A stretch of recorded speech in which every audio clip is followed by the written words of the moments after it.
সাথে পড়ে বালাগালো না বিকামালিহি কাসাবাত দুজা বিজামালিহি হাসানাত জামিউ খিসালিহি সাল্লু আলাইহি ওয়া আলিহি কদমों में तेरी गलियों में तेरे फिरता गाहे जारे रहता गाहे बेकरार होता बलगलो बिकमालिही कशफत दुजा बिजमालिही हसनत जमीउ खिसालिही सल्लु अलैहि वा आलिही একটু জিকির করে সুবহানাল্লাহ ওয়ালহামদুলিল্লাহ লা ইলাহা ইল্লাল্লাহ সুবহানাল্লাহ ওয়ালহামদুলিল্লাহ লা ইলাহা ইল্লাল্লাহ লা ইলাহা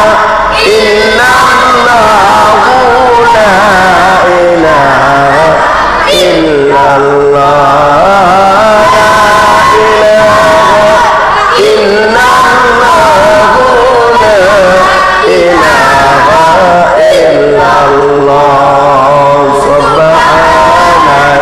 ইলাহা ইল্লাল্লাহ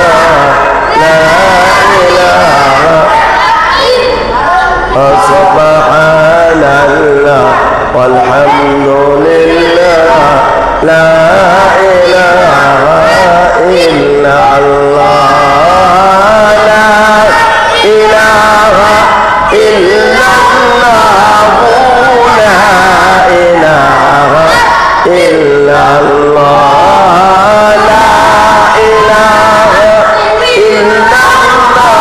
illallah la ilaha illallah subhanallah alhamdulillah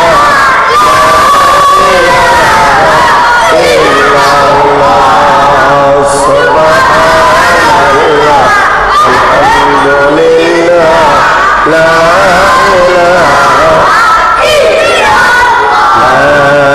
ilaha illallah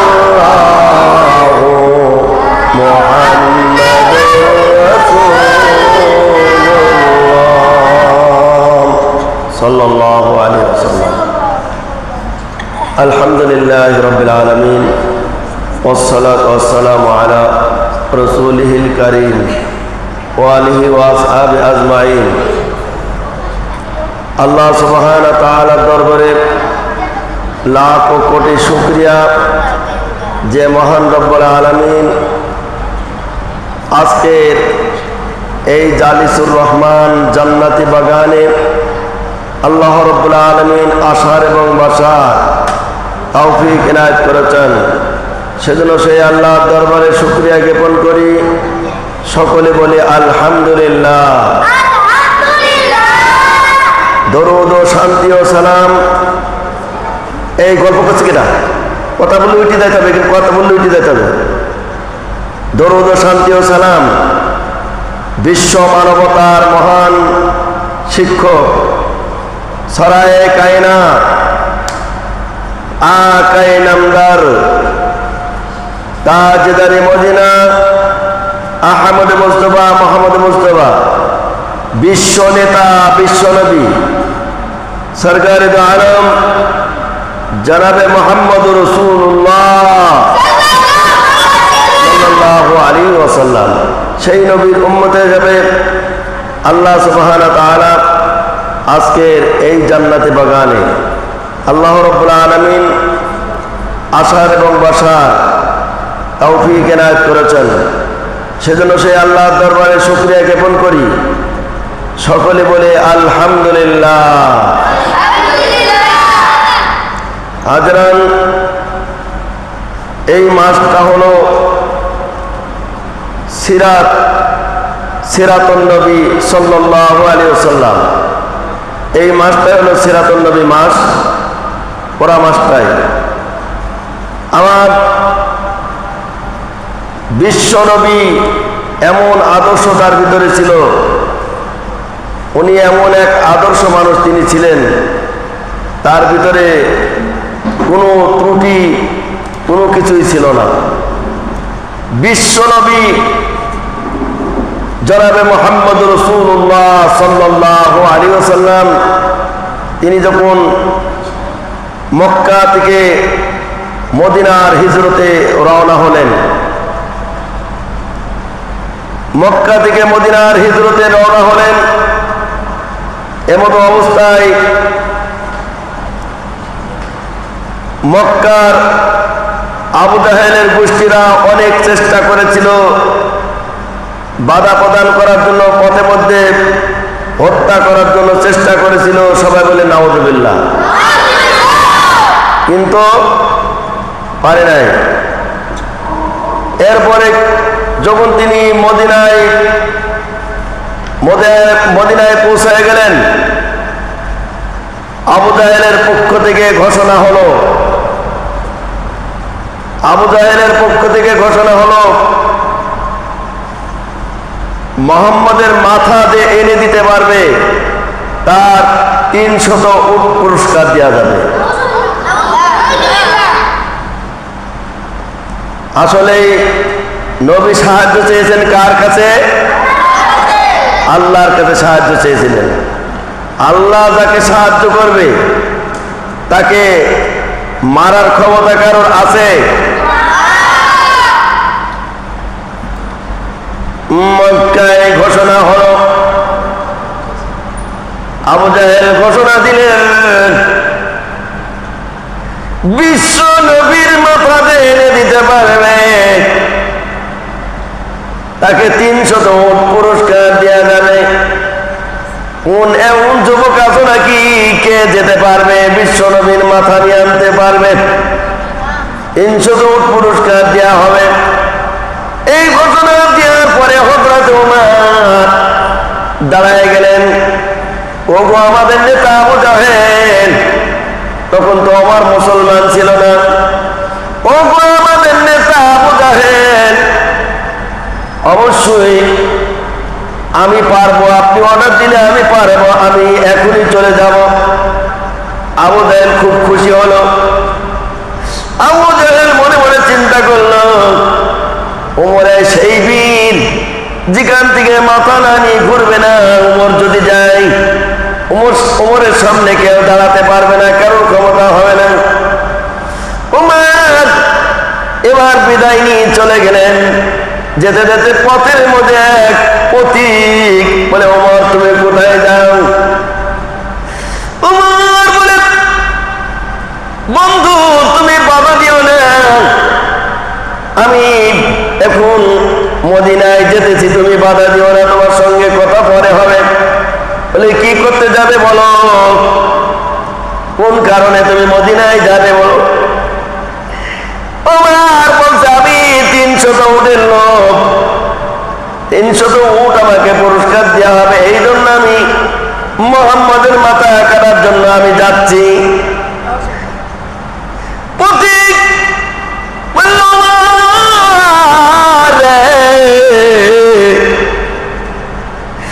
তো মাথা কাটতে যাচ্ছ, কিন্তু আগে তোমার পরিবার ফ্যামিলিকে আগে ঠিক করেছ, আগে তোমার পরিবার ফ্যামিলি ঠিক করেছো নাকি? তারপরে তুমি মাথা কাটতে যাও। বলে কি বলছো তুমি, আমাকে কি বোঝাতে চাচ্ছ? বলে আগে তোমার বোন ভগ্নী পতির কাছে যাও, তোমার বোন ইসলাম কবুল করেছে।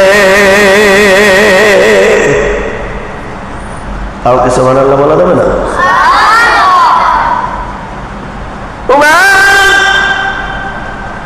বলে কিভাবে প্রমাণ হবে সে যে মুসলমান হয়েছে? প্রমাণ কিভাবে হবে? বলে আগে তুমি যাও, তোমার বোনের বাড়িতে তুমি চলে যাও, তোমার বোনের সামনে তুমি সামনে কোনো বকরি পেলে এক কপি কেটে ফেলবে, আর বোনকে বলবে বোন এটা রান্না করো। রান্না করার পরে যদি একসঙ্গে সবাই মিলে না খায় তাহলে বুঝবা মুসলমান হয়ে গেছে। এই কথা শুনে যে ওমর মাথা কাটার জন্য আল্লাহ নবীর মাথা কাটতে গিয়েছিল, অথচ মাথা না কেটে এবার তার বোনের বাড়িতে গেল। ওমরের অহংকার শুনে বোন থরথর করে কাঁপতেছে, আল্লাহ কোন বিপদে পড়লাম, না জানি ওমর জেনে গেছে আজ আমাদের নিস্তার নাই। স্বামী স্ত্রী দুইজন যখন তারা ইসলাম কবুল করেছিল, ইসলাম দুইজনে কবুল করেছে, স্বামীকে দেখে বলে আমার ভাই আসছে, ভাই এসেছে, আজ আমাদের বিপদ। কে আমাদের এই গোপন কথা বলে দিয়েছে? আর গোপন কথা বলে দিলে কি হবে? আমরা ওমরের সামনে জীবন দেব, তবু ইসলামকে ছেড়ে দেব না।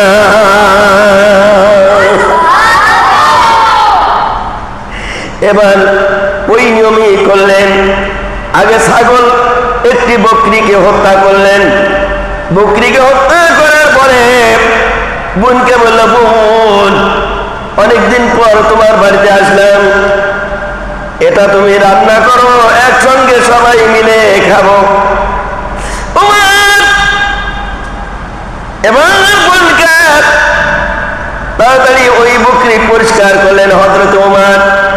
তখন তিনি ইসলাম কবুল করেছিলেন না। ওমর এবার নিজ হাতে পরিষ্কার করে দিলেন, বোনকে বলল রান্না করো। রান্না করার পরে এবার সামনে খাবার দিয়েছে। বলে বোন অনেকদিন একসঙ্গে খানা খাই নাই, আজকে আমরা একসঙ্গে বসে খানা খাবো। বলে ভাই তুমি খেয়ে নাও, আমরা পরে খাবো। বলে না তা হবে না, অনেকদিন পর আসলাম তোমার বাড়িতে, আমি চাই পরিবার ফ্যামিলি একসঙ্গে মিলে, তুমি আমার বোন একসঙ্গে মিলে খানা খেতে চাই। বলে তুমি খেয়ে নাও, আমরা পরে খাবো। কোনো কথাই শোনে না, বলে না একসঙ্গে খানা খেতে হবে। এই মুহূর্তে আমার সঙ্গে খানা খেতে হবে। হযরত ওমর বোনের কাছে যখন বলল, বোন আল্লাহকে ডেকে বলে, আল্লাহ গো এখন আর কোনো উপায় নেই, কি করবো, মিথ্যা কথা তো বলতে পারছি না। ও আল্লাহ একমাত্র তুমি আমাদের সাহায্যকারী। আল্লাহ আল্লাহ তুমি এটা জেনে রাখো, যখন আমরা ইসলাম কবুল করেছি, আমরা ইসলাম কবুল করেছি, জীবনের বিনিময়ে হলো প্রভু জীবন দিতে প্রস্তুত, প্রভু কলমা ছেড়ে দিতে রাজি নয়। জীবনের বিনিময়ে হলো আমরা জীবন দিতে প্রস্তুত, তবু কলমা ছাড়ব না। আল্লাহর পথে যারা দিয়েছে জীবন, আল্লাহর পথে তারা দিয়েছে জীবন, তারা কাউকে ভয় করে না, আল্লাহকে ছাড়া কেউ ভয় করে না।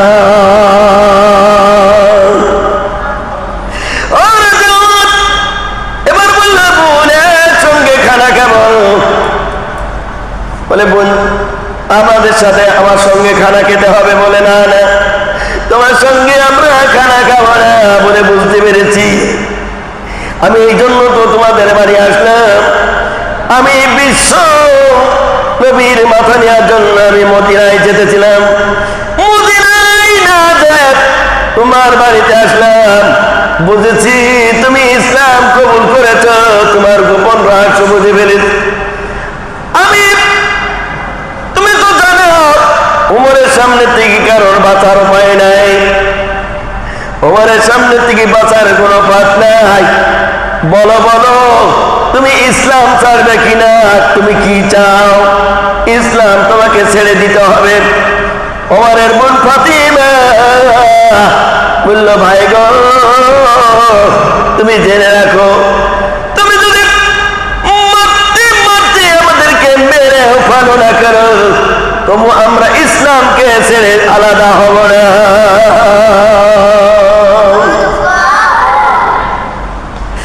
এই কথা বলার পরে হযরত উমর এবার পিটাতে শুরু করেছে। মারতে মারতে শরীর দিয়ে রক্ত বের হয়ে যায়, এমন ভাবে পিটাচ্ছে। বলো বলো তুমি তাড়াতাড়ি কলমা ছাড়বে কিনা? যতক্ষণ পর্যন্ত তুমি কলমা ছাড়বে না, তোমরা কলমা ছাড়বে না, আমি এসেছি তোমাদের দুইজনকে আজকে জীবন শেষ করে দেব। তবু কলমা ছাড়তে হবে। যদি একবার কলমা ছেড়ে দাও তাহলে আমি আর পিটানো বন্ধ করে দেব, পিটন দেওয়া বন্ধ করব। দুইজনকে মারতে শুরু করে দেন হযরত ওমর।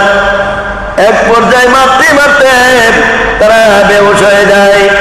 আবার কিছুক্ষণ পরে হুঁশ ফিরে বলে বলো, তবু তাদের মুখ দিয়ে বের করে হযরত ওমরের সামনে বলছো ওমর এবার এতদিন গোপনে ছিলাম, আজকে আর গোপন রাখতে পারলাম না। তুমি যখন আমাদের মারবা তবু আমরা প্রস্তুত, জীবন দেব, তবু আমরা কলমা ছাড়ব না।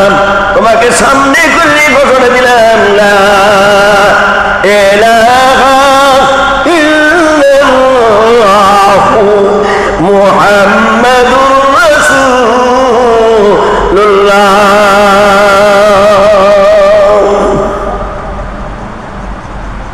হযরত ওমর এবার মারতে মারতে এক পর্যায়ে তার ভিতরে আস্তে আস্তে কেন যেন মন পরিবর্তন করেছেন। বোন, কেননা বোন ভগ্নিপতি সাহায্য চাইছে কার কাছে? বলেন, সাহায্য চাইছে কার কাছে? আর উত্তরে বলে কার কাছে? আল্লাহর কাছে সাহায্য চাইলেন। দুই হাত তুলে প্রার্থনা করলেন, আল্লাহ গো উমর যদি আমাদেরকে মারতে মারতে মেরে ফেলে গো আল্লাহ, তবু আমরা জীবন দেওয়ার জন্য প্রস্তুত। আজকে আমরা কলমা ছেড়ে দিতে রাজি নই। এক পর্যায়ে আল্লাহ রাব্বুল আলামিন ওমরের মনটা ঘুরাই দিয়েছেন। হযরত ওমর এবার বলতে বন্ধু, আমি দরজার সামনে যখন সর্বপ্রথম ঢুকেছিলাম কি যেন তোমরা গুনগুন আওয়াজে পড়তেছিলে, এত সুন্দর জিনিস, ওটা আমরা একটু দেখাও, আমাকে একটু দেখাও, আমি দেখতে চাই। কি যেন গুনগুন আওয়াজে তুমি পড়তেছিলে গো, একটু আমাদেরকে দেখাও, আমি দেখতে চাই। বোন বলছে ওটা দেখানো যাবে, কিন্তু শর্ত হলো ভাই অপবিত্র অবস্থায় তুমি আছো, অপবিত্র অবস্থায় তোমাকে দেখানো যাবে না। বলে ভাই তুমি তো অপবিত্র, তুমি আগে পবিত্র হও, তার আগে তোমাকে দেখানো যাবে, তার আগে দেখানো যাবে না। আগে পবিত্র হবা, তারপরে দেখানো যাবে। ওমর বলল কিভাবে পবিত্র হতে হবে? ওমরকে বলল, তার বোন ছোট্ট বোন ফাতিমা বললেন, ভাই গো, আগে তোমাকে গোসল করতে হবে। গোসল করার পরে একটি ভালো পোশাক দিয়েছেন বোন পরার জন্য। বলে গোসল করার পরে ভালো পোশাক দিয়েছেন। পোশাক দেওয়ার পরে এবার তাকে জায়নামাজে বসাইয়া ওই কোরআন তিলাওয়াত, যে কোরআন আল্লাহর পক্ষ থেকে এসেছে, ওই তিলাওয়াতকৃত কোরআনের আংশিক পরিমাণ কোরআন সামনে তুলে দেওয়া হয়। কোরআন তিলাওয়াত করতে করতে মক্কার মানুষ তো মূর্খ ছিল না। মক্কার মানুষ তারা আরবি ভাষা বোঝে, আমাদের মতো আমরা আরবি ভাষা বুঝি না, এরকম না। মক্কার মানুষ মূর্খ না। হযরত ওমর আরবি পড়ার পরে অটোমেটিক চোখ দিয়ে পানি চলে এসেছে। এবার ওমর বলতে বলল, আমি যাচ্ছিলাম মুহাম্মদের মাথা কাটার জন্য 300 উটের লোভে। আমি মাথা কাটবো না কথা দিলাম। বোন গো, আমাকে ওই জায়গায় তোমরা নিয়ে চলো। আমি আমার জীবনকে পরিবর্তন করতে চাই। আমি সেই বীর, আমি যেই পথে হাঁটি, আমি যেটা করব সেটাই সিদ্ধান্ত সঠিক থাকে। কিন্তু আজকে আমার কেন জানি মন আমার পরিবর্তন হয়ে যায়।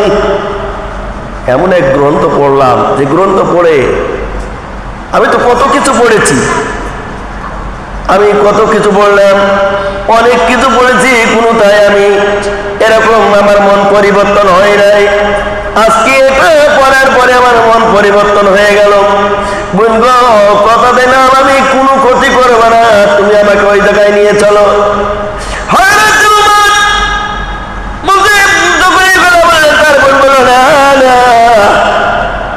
তোমাদের বিশ্বাস নাই, তোমরা আল্লাহ নবীকে দেখলে তোমরা হত্যা করে ফেলতে পারো, তোমাদের বিশ্বাস নাই বলে না।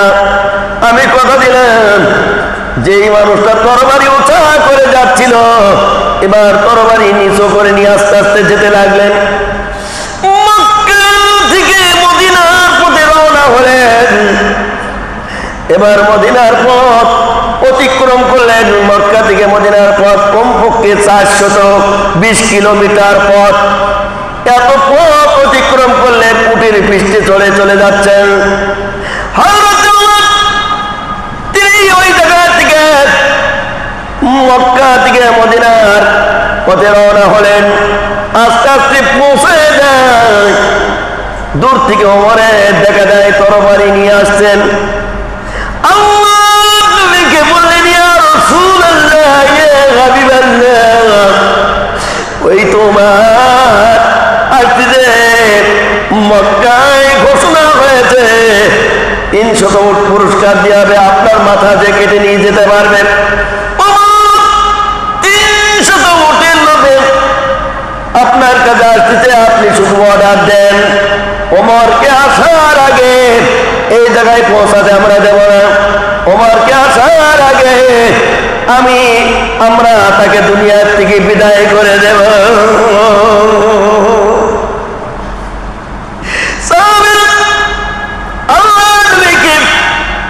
আল্লাহ নবীর কাছে পারমিশন চাই। আল্লাহ নবী বলে, সাহাবীর রে, তোমরা একটু ধৈর্য ধরো, আসতে দাও ওমরকে। আমি আল্লাহর কাছে 2 হাত তুলে দোয়া করেছি, আল্লাহ হয়তো আমার সেই দোয়া কবুল করবেন। আমি আল্লাহকে বলেছি, ইসলামের জন্য হযরতে ওমরের মতো একজন বীর সৈনিক দরকার। আল্লাহ গো, এইভাবে আল্লাহর কাছে দোয়া করেছি, আল্লাহ আমার দোয়া কবুল করেছে, হয়তো বা কবুল করেছে। তোমরা একটু ধৈর্য ধারণ করো, আমার কাছে আসতে দাও। এরা বলছে, না, তোমার গতি ভালো না, কেমন ভাবে যেন আসতেছে, সাথে সাথে আমরা আপনার কাছে পৌঁছাতে দেব না, আমরা ওমরকে হত্যা করে ফেলব।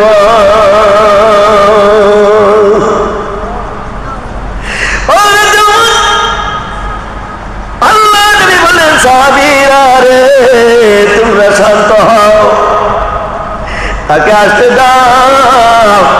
আল্লাহ নবী কাছে আস্তে আস্তে তরবারি কানা নিয়ে আসলেন। তরবারি নিয়ে এসে বলি, ইয়া রাসূলুল্লাহ, ইয়া হাবিবাল্লাহ, যেই তরবারি দিয়ে আমি আপনার মাথা কাটার জন্য এসেছিলাম, যেই তরবারি দিয়ে আপনার মাথা কাটার জন্য এসেছিলাম, এই তরবারি আপনার হাতে তুলে দিলাম। এই তরবারি কি দিয়ে আমি ওমরকে দুনিয়ার থেকে বিদায় করে দিয়ে আমার পাপের প্রায়শ্চিত্ত আপনি করে দেন। সুবহানাল্লাহ বলা যাবে না?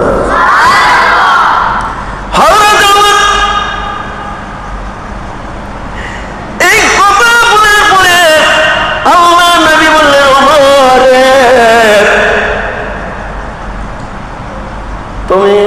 তোমাকে হত্যা করা লাগবে না, আল্লাহ রাব্বুল আলামিন আমার দোয়া কবুল করেছেন।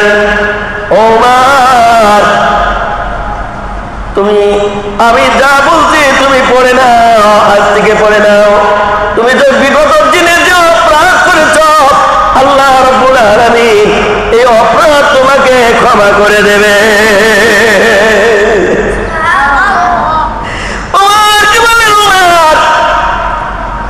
বহু দেবতার পূজা করেছ, অগ্নি পূজা করেছ, মূর্তি পূজা করেছ, সূর্যের পূজা করেছ, অনেক কিছু তোমরা করেছ। ওই দেবতায় কোনো শান্তি দিতে পারে না, কেউ শান্তি দিতে পারে না। শান্তির পথ হলো একটাই, তুমি পড়ে নাও, লা ইলাহা ইল্লাল্লাহ, লা ইলাহা, সবাই পড়ি, লা ইলাহা ইল্লাল্লাহ, লা ইলাহা নাই কামনা আল্লাহ ছাড়া, লা ইলাহা ইল্লাল্লাহ, লা ইলাহা ইল্লাল্লাহ, ইল্লাল্লাহ, ইল্লাল্লাহ।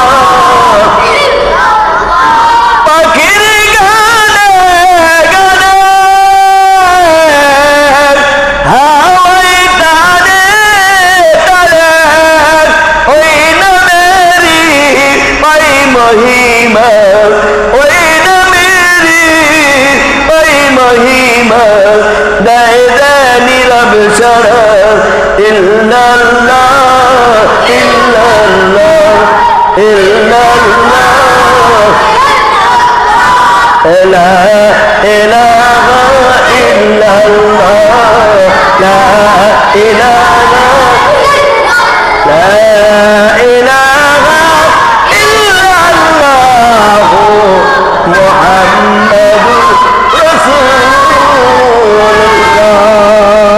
করে বলেন সাল্লাল্লাহু আলাইহি ওয়াসাল্লাম। আল্লাহ নবী হাতে হাত দিয়ে হযরত উমর কলমা পড়ে মুসলমান হয়ে গেল।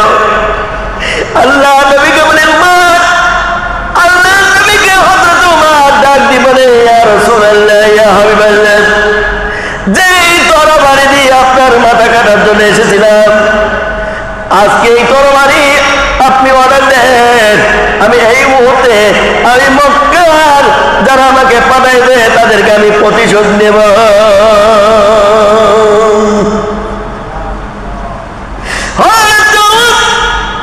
এই কথা বলার পরে আল্লাহ নবী বললেন, উমর শান্ত হও, অবশ্যই সময় আসবে, সেই দিন তোমাকে প্রস্তুত থেকে থাকতে হবে।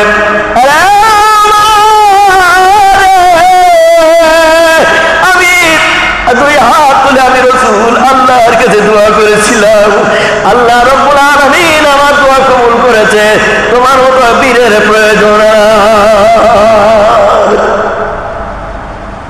এই ছিল নবীর আদর্শ, এই ছিল নবীর চরিত্র। কুল ইন কুনতুম তুহিব্বুনাল্লাহ ফাত্তাবিউনি ইউহিব্বুকুমুল্লাহ ওয়া ইয়াগফির লাকুম যুনুবাকুম ওয়াল্লাহু গফুরুর রহিম। আমার আল্লাহ রব্বুল আলামিন ডাক দিয়ে বলেন, হে নবী আপনি তামাম পৃথিবীর মানুষদেরকে জানায় দেন, তামাম পৃথিবীর মানুষদেরকে জানায় দেন, আমি আল্লাহ রব্বুল আলামিনকে যদি ভালোবাসতে হয়, আমি আল্লাহর সান্নিধ্য যদি লাভ করতে হয়, আমি আল্লাহ রব্বুল আলামিনকে যদি ভালোবাসতে হয়, ওরা যেন আপনার ইত্তেবা অনুকরণ বেশি বেশি করে করে। আর যারা আপনাকে ভালোবাসবে, আপনাকে খুশি করবে, আমি আল্লাহ ওদের প্রতি খুশি হয়ে যাব। আর কিছু মানে আল্লাহ বলা হবে না। আর আমি আল্লাহ যদি খুশি হয়ে যাই, আমি আল্লাহ রব্বুল আলামিন ওদের তামাম জীবনের গুনাহ খাতা মাফ করে দেব। আরো আসতে বলো সুবহানাল্লাহ। আল্লাহ নবী এমন চরিত্র, এমন আদর্শ ছিল। আম্মি জান আয়েশাতুল হুমায়রা রাদিয়াল্লাহু তাআলা আনহাকে নবী সাহাবীরা বলছে, ও গো মা আয়েশা, আল্লাহ নবীর চরিত্র কেমন ছিল, আল্লাহ নবীর কেমন আদর্শ ছিল। আল্লাহ নবী ডাক দিয়ে বলে, সাহাবীরা রে, তোমরা কি কোরআন পড়ো নাই? তোমরা কি কোরআন দেখো নাই? কোরআন কি তোমরা পড়ো নাই? কোরআন দেখো নাই? তোমরা কি কোরআনের ভাষা বোঝো না? কোরআনের ভাষা পড়তে যেমন, কোরআনের ভিতরে যেমন, কোরআন পড়তে যেমন, এবং আল্লাহর কোরআনের আদর্শ, আল্লাহর কোরআন যেমন, আমার নবীর চরিত্র কোরআন পড়লেই বোঝা যাবে। কোরআন প্রমাণ করবে আমার নবীর চরিত্র কোরআনের মতো পবিত্র এবং আদর্শবান।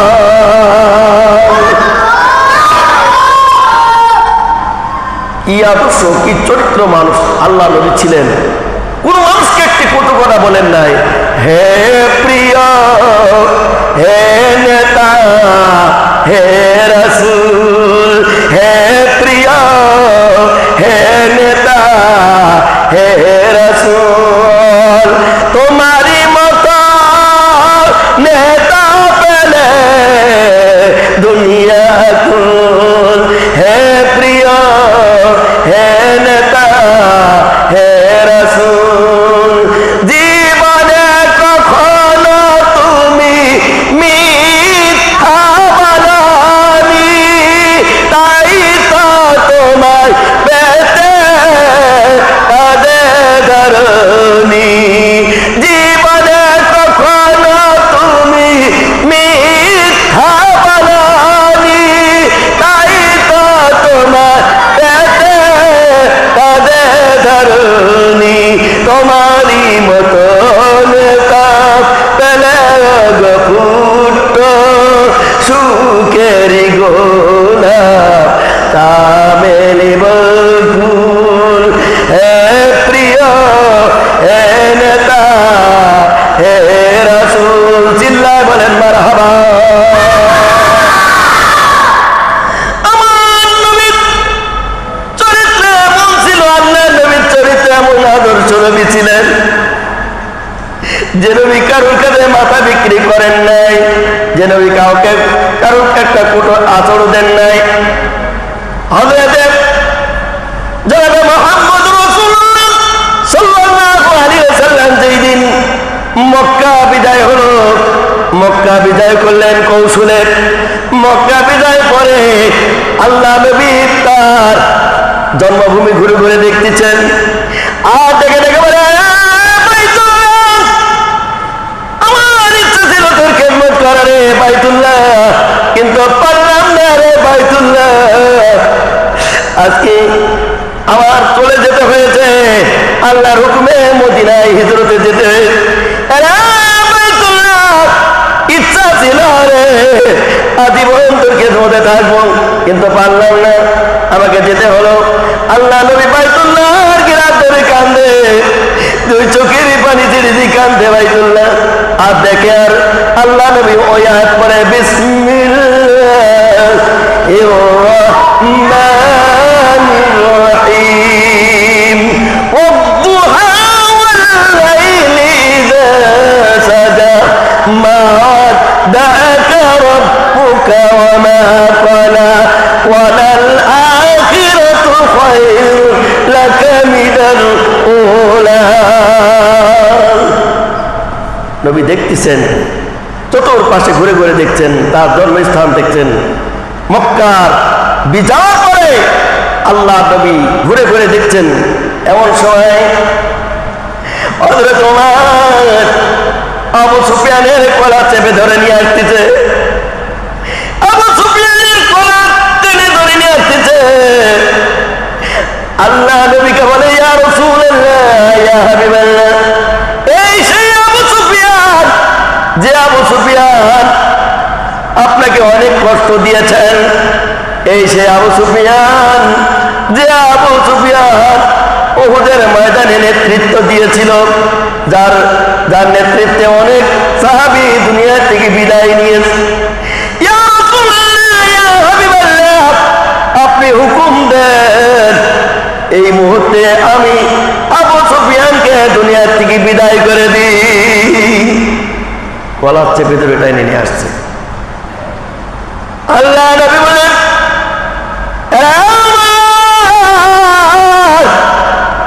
হোক না সে কাফের, তবু সে মক্কার নেতা, নেতার সঙ্গে খারাপ আচরণ করতে পারো না।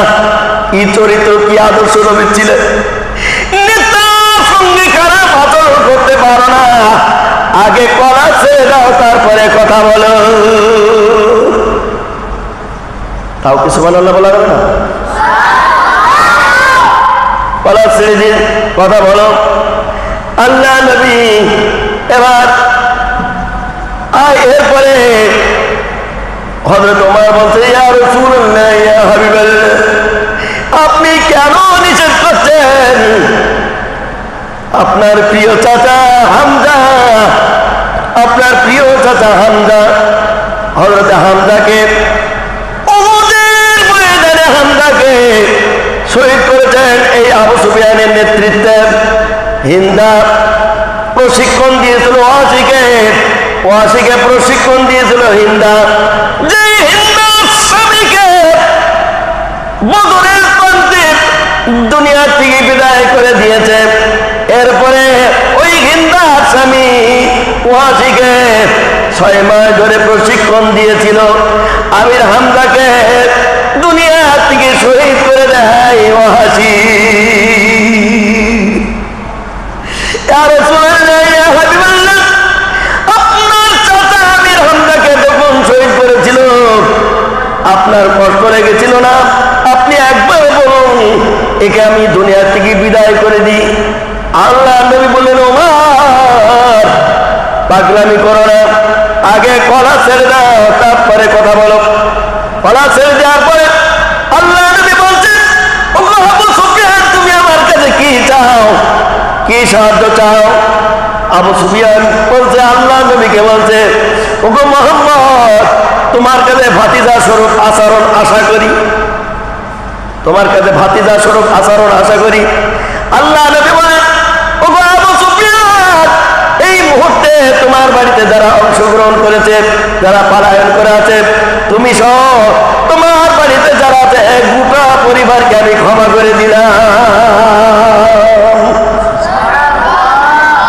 আর উপরে বলেন না সুবহানাল্লাহ। এই ছিল নবীর আদর্শ, নবীর চরিত্র ছিলেন। তিনি এমন চরিত্রের মানুষ ছিল, তার একটা কাটার আচর কেউ দিতে পারেন নাই। আল্লাহ নবীর ব্যবহার, আচার আচরণ এত সুন্দর ছিলেন, যা হলো মানে পৃথিবীতে একটা ইতিহাস সৃষ্টি করে তুলে দিয়েছেন। অন্যান্য নবীরা একটু না একটু কিছু না ত্রুটি করেছেন, কিন্তু আমার আপনার নবী কোনো ত্রুটি করেন নাই। মূসা আলাইহিস সালামের শরীরে এত রাগ ছিল, হযরত মূসা আলাইহিস সালাম বনী ইসরাইল জাতির এক বাবুর্চিকে, ফেরাউনের বাবুর্চিকে এক চড় মেরে দুনিয়ার থেকে বিদায় করে দেয়। এক চড়ে দুনিয়া থেকে বিদায় করে দিল। এরপরে প্রত্যেকটা নবী কিছু না কিছু একটু ত্রুটি তার ভিতরে আছে, কিন্তু আমার নবীর ভিতরে কোনো একটু খারাপ কোনো তার ভিতরে একটু কুটু কোনো বাতি ছিল না। মানে এমন আদর্শবান নবী। আজকে আমরা সেই নবীর উম্মত, যে নবী আমাদের জন্য এখনো উম্মতের কাঁদতেছে। এখনো ওই নবী আমাদের জন্য শুধু রব্বি হাবলি উম্মতি, রব্বি হাবলি উম্মতি। এখনো মদিনার রওজার কিনারায় কান পিট করেন, মদিনার রওজার কিনারায় কান পিট করেন। যদি আপনার সেই কান থাকে, আপনি একটু কান করে খেয়াল করে দেখুন, আল্লাহ নবী কাঁদতে, শুধু কাঁদতেছে রব্বি হাবলি উম্মতি, রব্বি হাবলি উম্মতি। জোরে বলেন না সুবহানাল্লাহ। আজকে আমরা সেই নবীর উম্মত, যে নবী এখনো আমাদের জন্য কাঁদতেছেন, যে নবী শুরুতে আমাদের জন্য উম্মতের করে কেঁদেছেন। আবার যখন দুনিয়া থেকে বিদায় হয়ে যাবেন, তখনও কিন্তু আল্লাহ নবী উম্মতের চিন্তা করেছেন। একবারও চিন্তা করেন না। জিবরাইল আমিনকে একবার বলল না, আমার এতগুলা স্ত্রীর কি অবস্থা হবে, আমার স্ত্রীর কি উপায় হবে, আমার মেয়ের কি উপায় হবে, জামাইয়ের কি উপায় হবে, একবারই চিন্তা করলে না। আল্লাহ নবী বলল, যখন আল্লাহ রাব্বুল আলামিন নবীকে বললেন, ইয়া রাসূলুল্লাহ, ইয়া হাবিবাল্লাহ, আল্লাহ রাব্বুল আলামিন আপনার দিদারের অপেক্ষায় ইন্তজার করছেন, আপনি যেতে চান না থাকতে চান? আল্লাহ নবী সেই সময় বললেন, ও ভাই জিবরাইল, আমি এত শান্তি, এত সুখ আমার জন্য আল্লাহ রাব্বুল আলামিন আমার সাথে দেখা করবেন, তাহলে আমার সেই খবর শুনতে চাই, আমার গুনাহগার উম্মতের কি উপায় হবে। আল্লাহ নবীকে জিবরাইল আমিনের মাধ্যমে আল্লাহ রাব্বুল আলামিন জানাই দিলেন, জিবরাইল আমার বন্ধুকে বলে দাও, আমার বন্ধুকে বলে দাও, আমার বন্ধু উম্মতের জন্য কোনো চিন্তা করে না। আল্লাহ রাব্বুল আলামিন উম্মতের দায়িত্ব নিজে নিয়েছে।